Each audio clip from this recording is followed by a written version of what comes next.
I thought I was losing my mind. I thought I was seeing things. I thought stress had finally broken something in my head. And then it moved. My dog was standing in the middle of my bedroom. Not sitting. Not stretching. But standing. Upright. Balanced on two legs like he'd done it before. His front paws were tucked against his chest, folded like arms, and he was staring at my bed. He didn't know I was watching. At least, that's what I thought. But I'm getting ahead of myself, because to understand what I saw that night, you need to understand that none of this started with him. It started with a feeling that something in my apartment was awake when I was supposed to be alone. His name is Jude, mixed breed, medium-sized, the kind of dog you'd see tied up outside a coffee shop while someone takes a meeting inside. Brown coat with a white blaze down his chest, ears that never quite decide whether they want to stand up or flop over. He's not a hero dog. He doesn't fetch the paper. He doesn't do tricks for TikTok. He's just steady. I got him after my divorce, when my apartment felt too quiet and my own thoughts got too loud.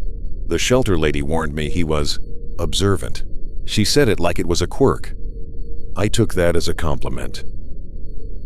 Most nights were the same. I'd come home from work, let Jude out into the tiny yard behind the building, heat up something easy, and we'd settle into our routine. He'd circle twice on the rug, sigh like an old man, and put his head down with that little grunt dogs do when they're surrendering to comfort. I'd watch half an episode of something I didn't care about, scroll on my phone, and eventually go to bed. Jude slept in the corner of my bedroom, not on the bed. Never on the bed. I didn't want fur on the sheets, and if I'm honest, I didn't want another body pressed against me at night, even a warm one. He had a dog bed by the window, and from there he could see the streetlight and the sidewalk outside. Sometimes, if a car door slammed or someone's voice rose too loud, he'd lift his head and stare until it passed. Then he'd settle again. Normal, predictable, safe. That's why it took me so long to accept what was happening, even after I'd seen it with my own eyes. Because admitting it meant admitting my home wasn't just quiet anymore. It meant something was paying attention back. The first thing I noticed was the way he watched me when he thought I wasn't looking. Dogs look at you, sure, especially when they want something like food, walk, affection. But Jude's gaze started to feel held, sustained, like he was trying to remember the exact shape of my face. I'd be in the kitchen, rinsing a plate, and I'd catch him in the doorway, completely still, not wagging, not soft-eyed, just fixed. When I turned, he'd blink and look away, like he'd been caught doing something private. I told myself it was nothing. Dogs are weird sometimes. Maybe he was anxious. Maybe he was bored. Maybe he was getting older. But then there were the sounds at night. Not howling, not scratching at the door. Something smaller. A soft thump. Then a scrape. Slow. Careful. Like nails against wood. But dragged lightly. Like someone trying very hard not to be heard.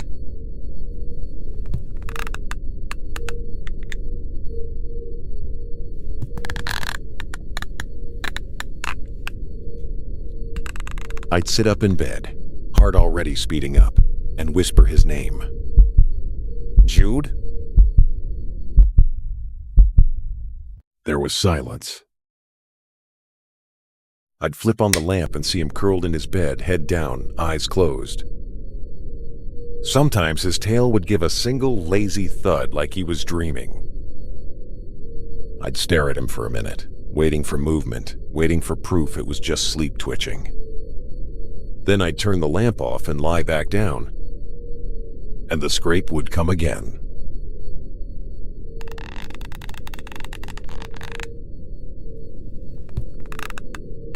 The third night in a row, I got up and walked barefoot to his bed.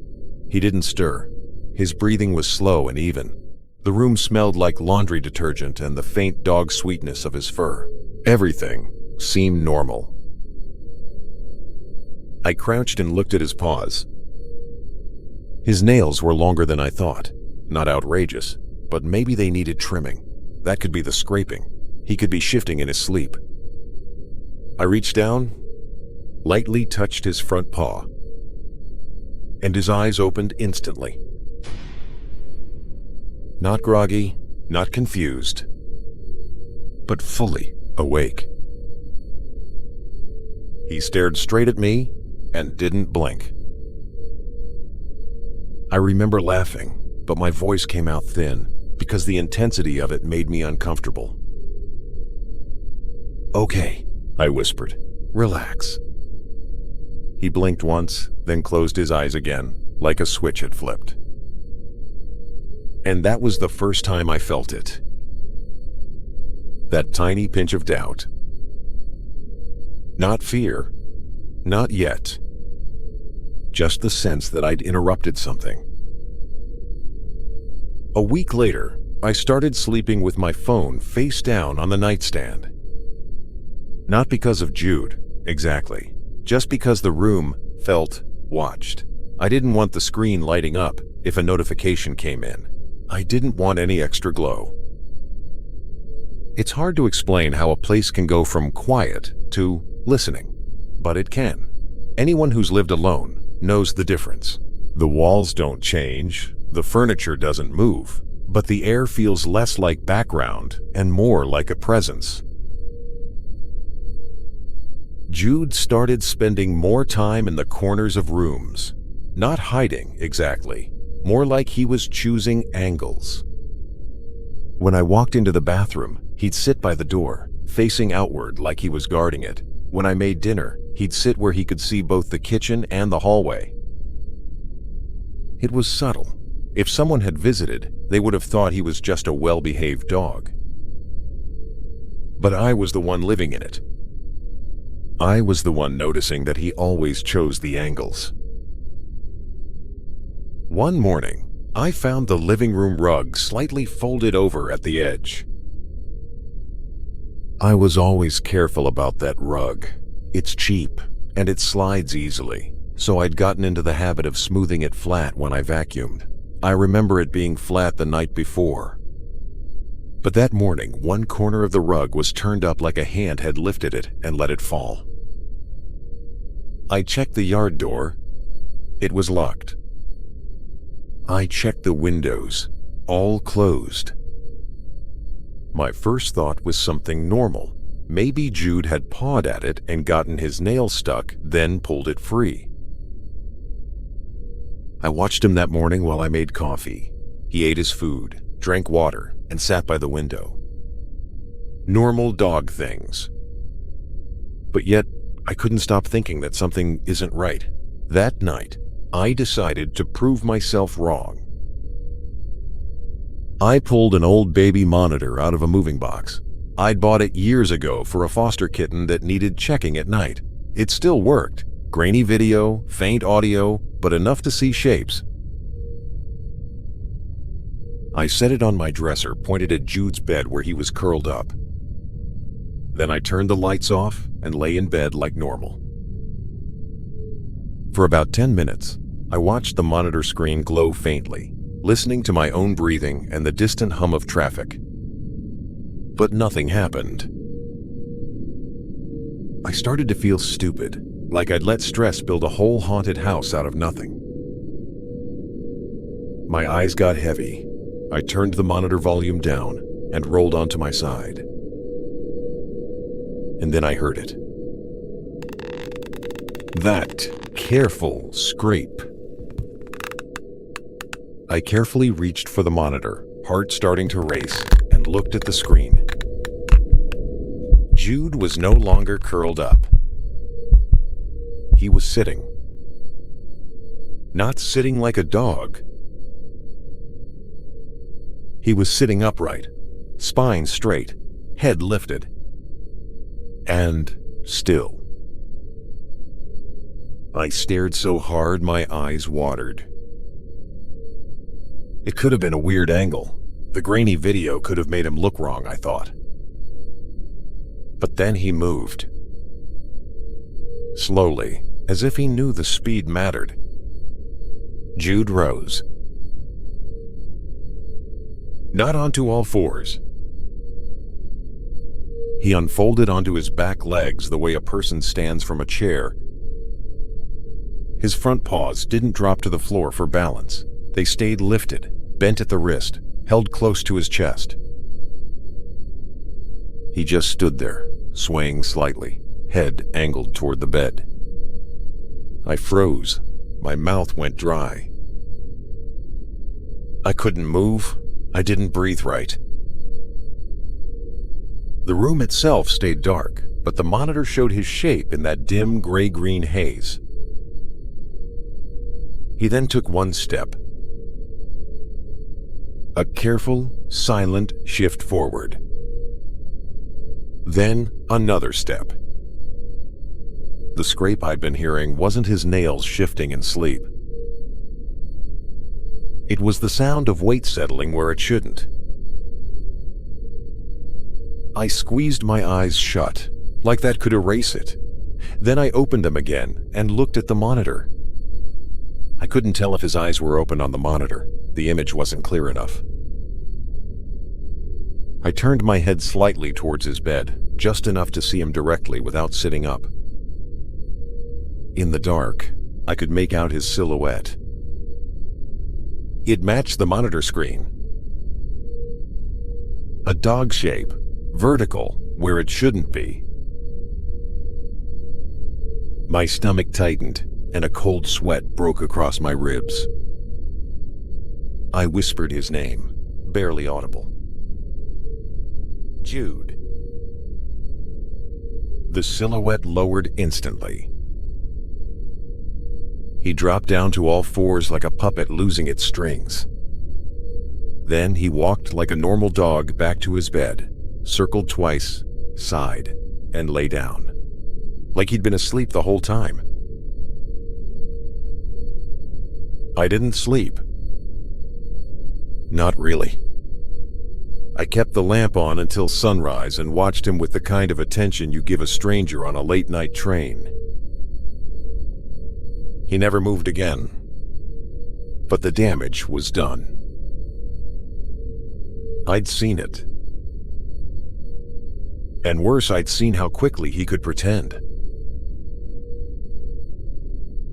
The next day, I called my sister. I didn't tell her the truth, not the whole truth. I said Jude was acting weird, and I was worried he might be sick. She said maybe it was neurological, like those videos where animals lose balance. She suggested I take him to a vet. So I did. The vet was kind and calm and annoyingly rational. Jude behaved perfectly, tail wagging, tongue out, accepting treats, following commands. They checked his eyes, his ears, his reflexes. They watched him walk. He seems fine, the vet said, maybe a little anxious. Any changes at home?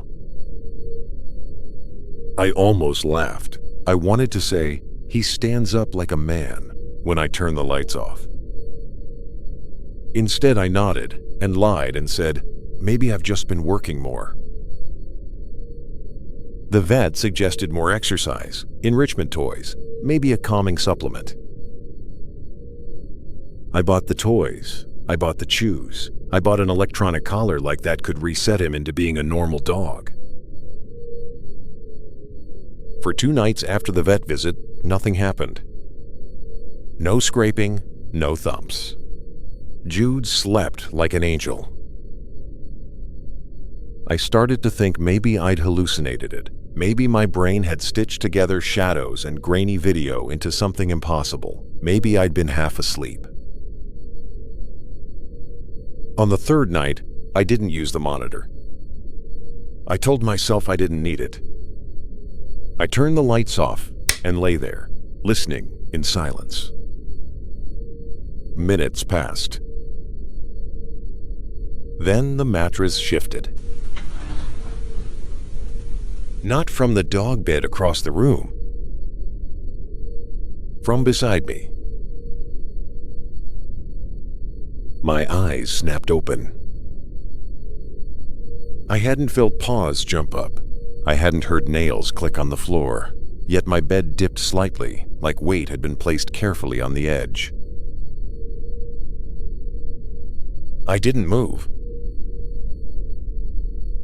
I kept my breathing slow.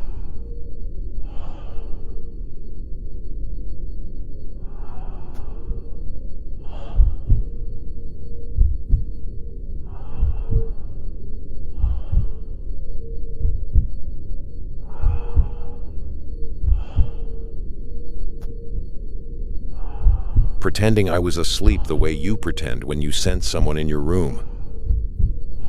The air smelled different. Not dog, not laundry, but warm and faintly metallic, like pennies or old keys. The bed dipped again, this time closer. It was a soft, controlled pressure, not the clumsy bounce of an animal. I wanted to reach for the lamp, but I couldn't make myself. My arm felt heavy, useless. Then I heard it.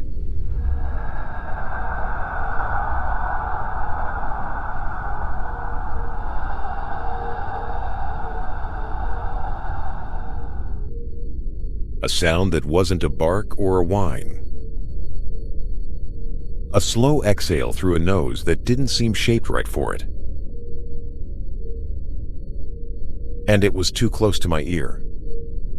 I kept my eyes closed, but I could feel the presence leaning in. I could feel something hovering just above my face, studying me. And then, so gently it could have been imagined, something touched my hair. And it was not a paw. It felt like a brushing motion, like fingers testing texture. I bit down on the inside of my cheek so hard I tasted blood. My entire body begged me to move, to scream, to flail for the light.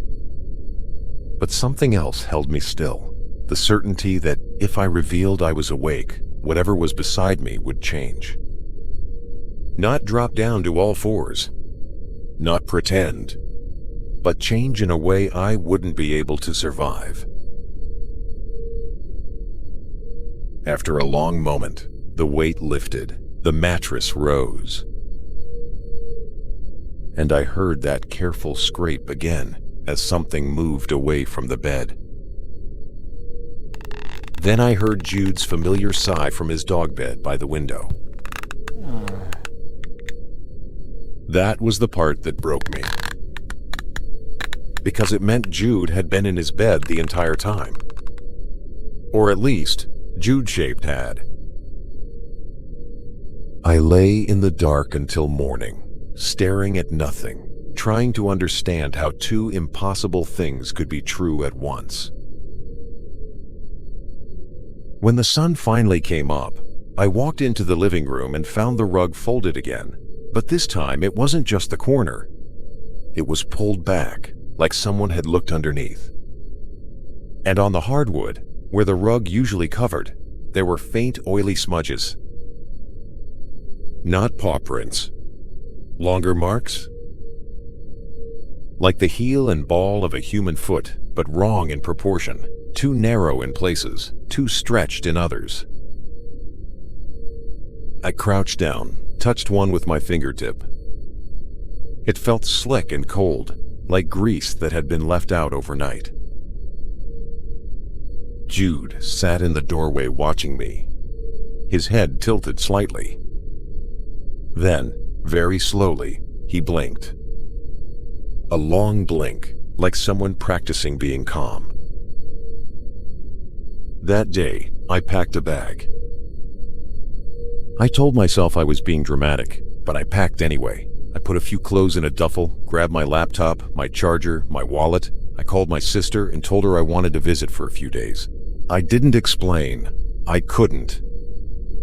She said, "Sure, come by after work." I leashed Jude and walked him outside, planning to load him into the car and go straight there. He walked beside me like normal, sniffed the grass, looked up at me with that innocent dog expression. When reached the car, I opened the passenger door. "Up," I told him. Jude didn't move. He stared into the car as if he was seeing something I couldn't. I tugged the leash gently. "Come on, Jude." He turned his head toward me. And the look on his face wasn't stubbornness or fear. It was disappointment. Like I'd missed something obvious. He stepped closer, not toward the car, but toward me. And he did something Jude had never done before. He reached up with one front paw and placed it lightly on my thigh. A human gesture, almost. Like a hand, stopping someone from leaving. I went cold all over. My voice came out thin.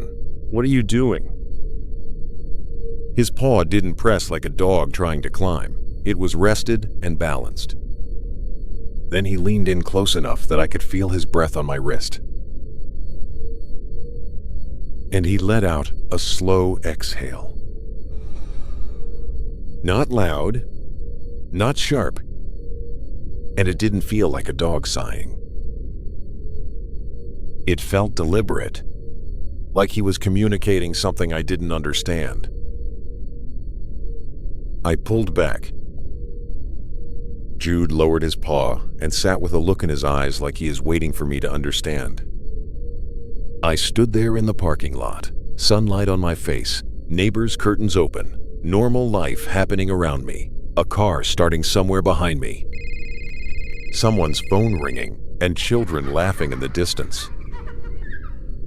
And I felt completely alone, because I realized something in that moment. If I left, I'd be bringing with me whatever else was next to me while sleeping, and whatever had him standing up like a human in the middle of the night. I looked down at Jude. He looked back up at me. Still, patient, like he had all the time in the world. I closed the car door. Jude stood up and walked toward the building without pulling, without hesitating, as if the decision had already been made and I was simply catching up. That night, I didn't turn the lights off. I sat on the couch with every lamp on, television playing quietly for noise, Jude lying on the rug like a perfect pet. Around midnight, my eyes started to droop. My body began to lose the fight, and I told myself I'd just rest them for a second. Just a second. When I woke up, the TV had switched to a static screensaver. The room was dim. One of the lamps had turned off. I sat up fast, throat tight. Jude wasn't on the rug. I scanned the room, breathing hard. Then I saw him. He was in the hallway, halfway between the living room and my bedroom. Standing upright, motionless. His front paws were held close to his chest like folded arms. His head was tilted, listening. At the end of the hallway, my bedroom door was open. It hadn't been open when I fell asleep. Something inside that room shifted, slow and deliberate, like a person adjusting their stance. Jude didn't look at me. He looked toward the bedroom, as if waiting for permission. Then, from inside my room, I heard a sound I will never be able to forget. My voice. Not speaking. Breathing. A slow inhale. A slow exhale. The exact pattern I made when I was pretending to sleep. Jude took one careful step forward. And I understood the twist in the worst possible way. Whatever was here had been watching me long enough to learn how to be me. And Jude wasn't the thing that changed. Jude was the thing that noticed first. I stayed on the couch until morning with every light on, watching the hallway, listening to me breathe in my bedroom. When the sun came up, the breathing stopped. The bedroom door was closed. Jude was back on his bed by the window, curled up, tail giving a lazy thud. Like nothing had happened. Like he'd been asleep the whole time. But when I stood over him, shaking, and whispered his name, his eyes opened instantly.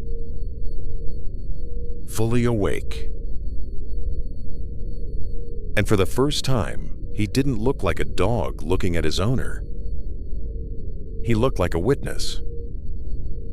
Like someone who'd seen this before. Like someone waiting to see what I would do next. And the worst part is this. I'm still here. Because I don't know where you go when something has already learned your face, your habits, your voice. And it's living in the next room.